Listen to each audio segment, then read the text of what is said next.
Gold Trails and Ghost Towns. Share the adventures of our early pioneers as we explore the development of the Pacific Northwest and beyond. With your host, Mike Roberts, and historian Bill Barlee.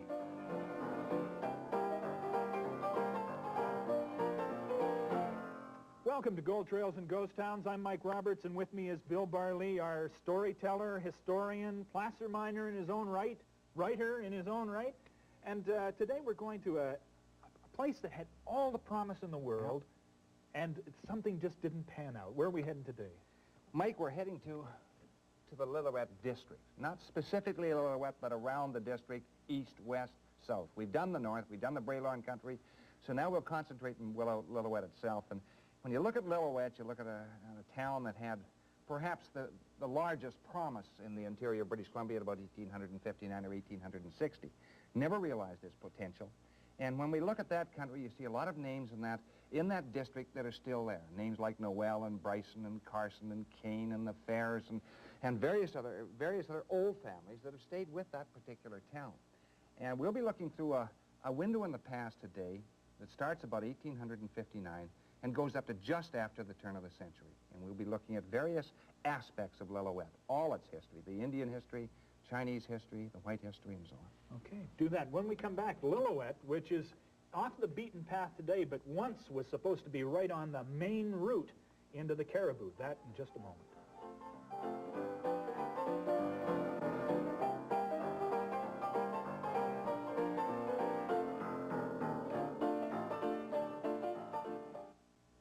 Welcome back to Gold Trails and Ghost Towns. Mike Roberts with Bill Barlee talking about the Lillooett area today. And important to this story is the fact that a native population had been established there and been there for a long time. Yeah, been there for thousands of years, Mike, obviously. And because it was one of the most attractive areas on the entire Fraser. You know, it had everything the Indians wanted. They could go into 4 different directions. They go upriver, they go downriver, they go to the east, they could go to the west. And they had fisheries all through the area, especially around the mouth of the Bridge River, which is one of the favorite fisheries and the most famous fisheries on the Fraser River.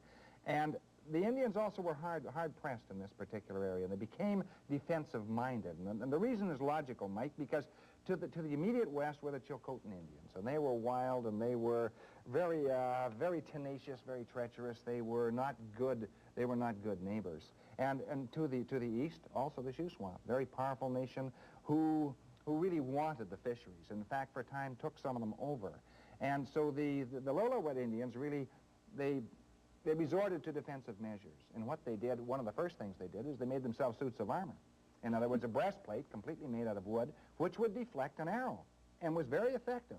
But they went beyond that, Mike. They built forts, complete with palisade right around the fort, complete with blockhouses, and some of these forts were interconnected with each other by underground passages. Well, if you were surrounded by invaders, you wanted to survive in some way. And these obviously were successful in that they continued to survive despite the incursions the others were making. Sure they did. And the Indians, of course, were in their enclave waiting and living their ordinary life, and suddenly a deluge of white men came in the area. And the whites were a variegated crew, Mike. They were traders originally, and Hudson's Bay men, and then they were prospectors, placer men, and they were packers, and then eventually there were hard rock prospectors as well. And the Indians, they had kind of a rule of thumb for the whites. And it's kind of interesting because they looked at it entirely differently than we would. The first thing they looked at was a man's looks. If he was good looking, that counted quite high on the Indian scale. Second thing was quite important was how they dressed, Mike. And if they dressed in, had a lot of brass buttons, uniforms, for instance, were extremely attractive to the Indians. Top hats were as well. And so this is the second thing. Third thing was whether a man was a very good walker, because you had to survive in that country, you had to be able to walk in and walk out. Thirdly, you had to be an excellent shot. To live off the country, you had to be a good marksman. Excuse me, that was the fourth thing. And the fifth thing was quite interesting. You had to be conversant in Chinook, which was really the trade language of the area, kind of a mixture of native Indian and English. And it was used all through the Pacific Slope. So those are the 5 things that they really looked at the whites and gauged them by. So if you filled all 5 of those components, you were a trustworthy or at least a person that they would do business with and have some confidence in. Highly regarded, no doubt about it. But what comes on the scene now, Mike, is this. In 1858, the Victoria Daily Gazette... Is this an original? Is this the actual paper from 1858? Yes, and the archivist would say I shouldn't be handling this with my fingers, and they're correct, actually, but we'll use it only briefly. And this is a full page devoted to the result of explorations on the Upper Harrison River and Lake route. And this paper wants the new roads to be built from Harrison Lake right through to Lillooet. And they compare Harrison Lake, which is 216 miles, and they put that prominently in the second page, compared to the route by the Fraser River. That would be from Yale, the old rival, 266 miles. So this appeals to Governor Douglas, and he then calls 2 individuals into his employ. One is a well-known trailblazer of the Hudson's Bay Company. Of course, he's chief factor, governor, and everything else. So he calls in A.C. Anderson, Alexander Caulfield Anderson. And the other individual is quite well known throughout the interior. He's a pathfinder as well. His name is Lolo St. Paul. And Lolo St. Paul is a Shuswap Indian from the Kamloops area. And together with A.C. Anderson, they try to devise a reasonable route through from Harrison Lake right through to Lillooet. And so the route starts at Harrison Lake. Actually, you go up the Harrison River into Harrison Lake. At the head of Harrison Lake, Mike, is a little place called Port Douglas, named after Governor Douglas, of course. And this particular shot indicates Port Douglas in its heyday. Probably 500 to 1,000 people, probably not more. Then you went up the Lillooet River into Lillooet Lake, then up the Gates River into Anderson Lake, and then you portage from Anderson Lake into Seton Lake, and finally into Lillooet. Sounds a convoluted trip, to be sure. Well, what it was, Mike, it was a very, very slow trip, and with the offloading and onloading, it was an extremely expensive trip. But they don't care about this. So they've got to get to the gold fields. That's right. They've got to get to the gold fields. They think this is the logical route. And this is the route that is supposed to establish Lillooet as the great city of the interior, to eclipse old Yale, okay? Yeah. So anyway, they pick an individual, and the guy's name is Sergeant John McMurphy. And McMurphy is an old Royal Engineer, and we see him in this particular photograph. He's an old Royal Engineer. You bet he is. He's grizzled. This was his last job, I take it. Essentially it was his last job. But sorry to all relatives of Mr. Right. the Sergeant. And he does a good job. But what he does, he makes a couple of mistakes. He hires white miners. Now, to make sure they stay on the job, they're required to pay $25. That's a lot of money. That's kind of, that's payment to assure that... The miner pays... That's right. He doesn't get paid for the work at first. He figures it's so important. This is sort of seed money. You want to get to the gold fields, you pay us, and you finish the road. I don't know how they convinced them, Mike. I can't tell you. But it didn't work for very long. These guys just said, hey, the heck with the $25. As they hear of the discoveries going up the Fraser and hitting bar after bar of fabulous riches, of course, which are exaggerated as it comes down the telegraph line, you know, or moccasin telegraph, really. And so they leave. The whites are gone. Yeah. They are replaced by Indians. And pretty soon they get the gold fever, Mike, and they leave. And finally... This strange method of payment probably also some inducement for them to get out. Well, sure. Yeah, sure. But he had to pay the Indians. That wasn't enough anyway. No. So finally he resorts to the Chinese, and the Chinese are very methodical, very patient. They realize the gold's going to be there, and they'll go up and clean up afterwards. They stay with the road. And it's interesting because these guys, the Chinese, got paid around $1 a day, a little more than $1 a day, but not much. And they worked about 10 to 12 hours a day, about 7 days a week. And they lived on 4 basic items. In fact, all the road builders did. There were no exceptions. They lived on bacon, beans, bread, and booze. Okay, those are the 4 Bs. And the 4 food groups of the 1850s. Right. I got you. And you'll see in every photograph of the time, in every sketch of the time or plate of the time that they were pretty hard drinkers. But what they do is they drive that road through, and every so often, every few miles, they have a roadhouse. They had a roadhouse at 10 Mile, they had another one at 16 Mile, they had another one at 29 Mile. So, you know, they had various distances between the roadhouses. I would guess that has something to do with how difficult that stretch of road was. The closer the roadhouses, the meaner the country. Yeah, that's right. Now, remember, you're heading through some of the most precipitous country in North America, Mike. Some of those peaks in that coast range are 8,000 to 9,000 feet in that particular area. So it's precipitous country. And the rivers are fast and they're dangerous, and the whole route was difficult to traverse. There's no doubt about that at all.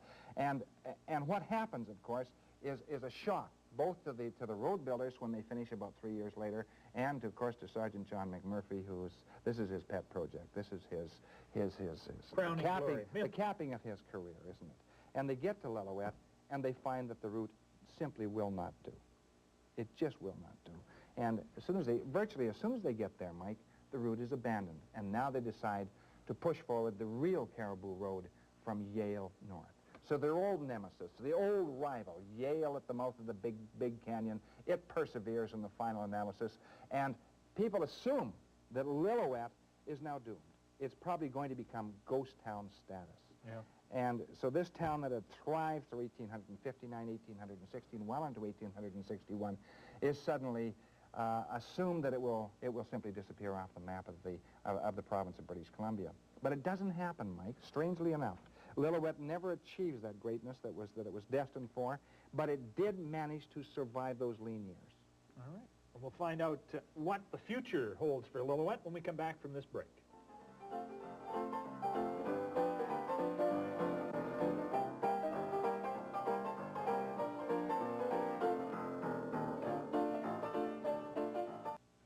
Welcome back to Gold Trails and Ghost Towns. Mike Roberts and Bill Barley. So here we find Lillooet at the end of a trail to the gold fields, but it's just the wrong trail. Everybody's going somewhere. That's right. The town doesn't sustain that population of probably 2,000, Mike. There's no way up. It can do that. But surprisingly, the Indians stay, and two other segments stay. The majority of the Chinese stay, and the majority of the whites stay, as well as some of the half-breeds. And the Chinese were kind of interesting because they, unlike any other town in the interior of British Columbia, the Chinese were accepted in Lillooet almost on an exact equal with the white population. There was an intermixture of the Indians and the whites and the Chinese.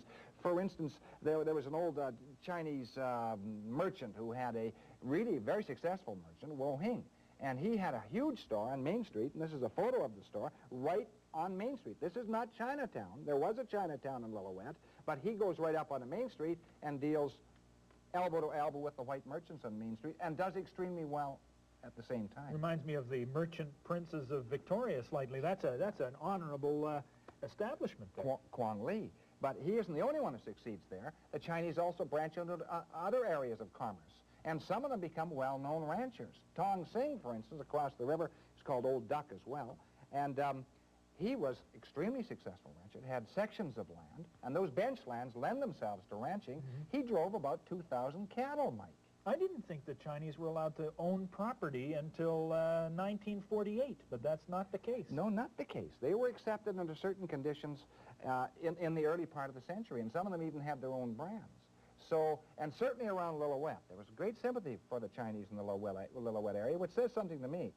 Now, many of the miners, Mike, they would dwell and persevere in the gold fields for 1, 2, or 3, or 4 decades. Now, most of these miners were illiterate. They'd come from the environs of Canton, and their main goal in life was to leave Gunshan, that is the land of Golden Mountains, and get back to China. Yep. And now, here's an example. This 35 cents, Mike, indicates exactly what it cost a guy called Quang Loi to go back to take to the boat to China. Now, of course, it cost him more once he got there. But Quang Loi was a typical Chinese miner on the Fraser River. So he didn't think of going back by stagecoach. That would cost too much. What's the cheapest and easiest route? Head down the river. That's what he did. Build himself a raft, a little kind of a makeshift, make-do tent on the raft, packed all his worldly belongings, including his gold and gold dust, which he had, I assume, a significant portion, to allow him to retire in absolute luxury in China. And he goes down with a few coins in his pocket, that's all. And he goes down that Fraser River, very treacherous river, one of the great rivers of North America, Mike. And you hear about the most dangerous part, what they assume is the most dangerous part of the Fraser River. Hell's Gate. That's Hell's Gate. Now, that isn't the most dangerous part of the Fraser River, Mike. The most dangerous part of the Fraser River makes Hell's Gate look like a walk. And it really does, because that's just below the mouth, just above, excuse me, the mouth of the Bridge River, a place called Foamwater Placer and Hoyston, various Indian pronunciations of that. You come down that part of the river, Mike, and there is no survival, absolutely no survival at all. No one has run that particular section of the river and emerged alive. They all drown. And even the people who run the river now don't run that particular part of the Fraser River. But this guy decided to go downriver. He sails right serenely right through Hell's Gate. By the way, people who watched him come down the river said he was smoking as he came through Hell's Gate, rather serenely, not bothering too much about anything. No, I don't know what he was smoking, but it didn't bother him. And he went right down past Yale, right through the big canyon, right down past Yale, down past the Seven Sisters, down past all those islands below Fort Hope, and right down past the mouth of the Harrison, all those snags down there, and he finally gets into New Westminster. And, well, New Westminster, it's only about 16 miles from Vancouver, and there's at that particular time, in the 1890s, the streetcars came into being in New Westminster, and a direct route to Vancouver, so he looks at that raft, takes his belongings off the raft, boots the raft out into the river, Mike, takes the 35 cents out of his pocket, and pays that particular fare to Vancouver. Then he catches the next boat to China. So that's the story of Quan Loy. Now, Quan Loy, he was one of the miners who left, and probably, I would think that probably anywhere from half to three-quarters of the Chinese miners left when they'd accumulated enough gold. That was their plan originally. That was their plan, to return to the mother country. But some of them stayed behind, and some of them did extremely well. For instance, it isn't generally known, Mike, that the great discovery just south of Yale, actually, at least, excuse me, south of Lillooet, kind of southwest of Lillooet, is a place called Cayuse Creek. And the Chinese miners began to, once the bars of the Fraser began to pan off a little bit, they started to get a little too lean for them. They began searching around for other areas that weren't covered by white miners. In other words, they weren't already staked. And they came across a little creek called Cayuse Creek. And they began to discover that Cayuse Creek held incredibly coarse gold. And, of course, the rush to Cayuse Creek started in 1886. And the interesting thing, Mike, is when that rush started, almost the entire creek was held by Chinese miners. And this, of course, piqued the imagination. You can imagine it did. Of the whites. And they said, well, hold it now. This is very, very rich ore and rich creek. Oh, look at, it's got some of this. And is this considered coarse gold? Yeah, that's fairly coarse. Now, actually, some of the nuggets on Cayuse were up to half an ounce and a half. So it was very coarse, but typical, the gold, generally speaking, was about this size, Mike. And this means that this gold has to come from somewhere. It comes from those quartz stringers somewhere on the upper reaches of Cayuse Creek. So some of the local lode miners, and we've talked about, and I alluded to several of the families, and one of the families was the Noel family, N-O-E-L. And if you'll reach that rifle behind you, Mike, we used this in one other program some years ago. Oh, that's right. And we wondered what the reason for the name stamped on the butt was. That's right. This name actually stamped on the butt is A.A. Noel, Arthur Noel, N-O-E-L. Now, that's very interesting because Arthur Noel was the guy who really traced the mother lode of the gold coming into Cayuse Creek. And he began to prospect very thoroughly with several of his friends all that precipitous country beyond the headwaters of, and towards the headwaters of Cayuse Creek. And he came across a spectacular run of ore, Mike, which was really unbelievable. This is what they're looking for. Instead of those little nuggets, they want to find gold in place. And here is gold right in the quartz. Yeah, this particular piece of quartz, Mike, runs about, at today's price, is around $10,000 a ton. And that's free gold, right in the quartz. Sometimes gold is not visible. This is free gold. This is the kind of ore that a prospector wants to see. This is the kind of ore that says, my heavens, this is what I've been looking for all my life. So did Noel go slightly crazy when he discovered this? Any miner is never unaffected by it. It just doesn't happen that way because the miners are a different breed. So he discovers a seam of this, or a ledge of this, or a stringer of this, and of course it's seated in quartz, and he stakes it and he calls it the Golden Cache. And the Golden Cache was one of these areas that was very, very difficult to mine, very difficult to get into, and this particular photograph indicates that the kind of conditions that surround the Golden Cache. And here you have the actual line in there, and you can see the cliff overhanging.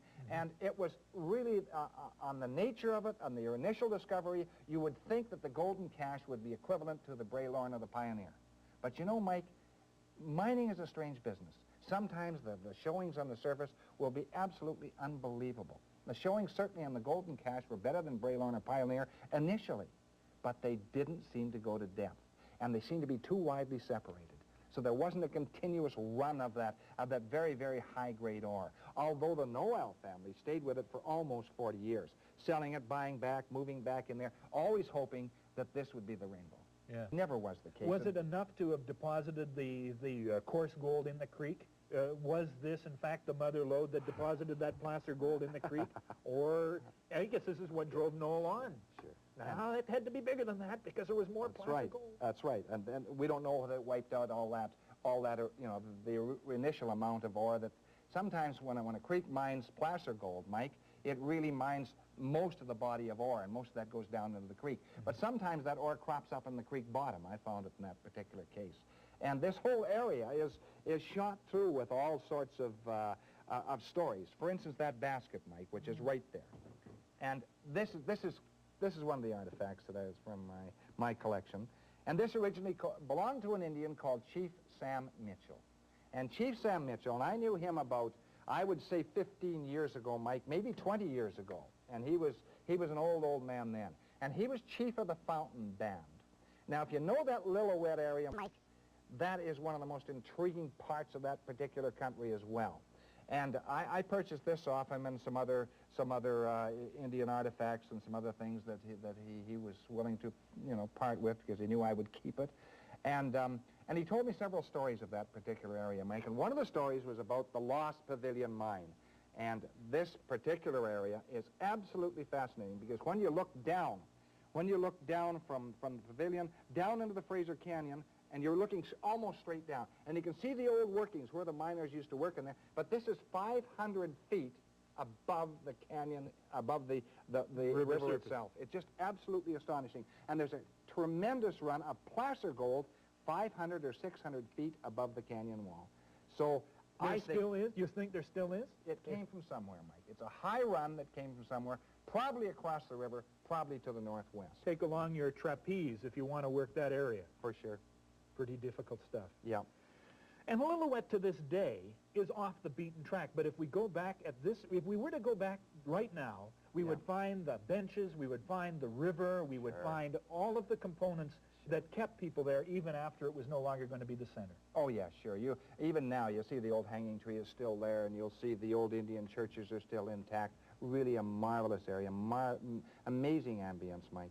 So unlike other communities which, when things didn't pan out, they were abandoned, Lillooet continued to survive and continues to this day. We'll join you next time on Gold Trails.